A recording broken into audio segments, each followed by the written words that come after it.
高雄有一台货轮友台1号站伫金门的外海，甲中国军舰相挨，这个货船的船头有弄歹去。这个过程中，军舰搁要想要将这个咱国的货船压转去厦门，加在金门的海巡队接到这个通报了后，随派这个巡防舰去介护。即马听讲，这台中国这个军舰，敢若就是中国家己设计起的做的这款第二大主力，叫两栖战舰龙虎3号，因为小 A 嘛，或者中国新型的登陆舰变成新闻主港。海巡队接到通报，高雄这货轮友台1号伫金门辽罗港南东方19.5海里处，甲中国军舰发生相撞，尊心受损。锚的上方有一道叉。虽然天色暗，不过也是看得出来船头明显的分架，两只船拢有雷达的装置，因为疏忽发生意外。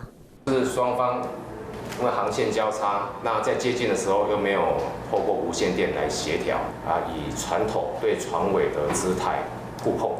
中国军舰也搁要将货船押回厦门，好在金门海巡队马上派巡防艇赶往现场介护。该艘军舰以尾部受创严重，航行受限，必须立即进厦门港避难为由，拒绝停船。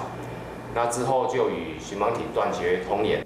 对方真低调，因为这架中国籍的军舰技术就是中国非常保密的龙虎3号。这架登陆舰是去年9月服役，排水量是29000吨。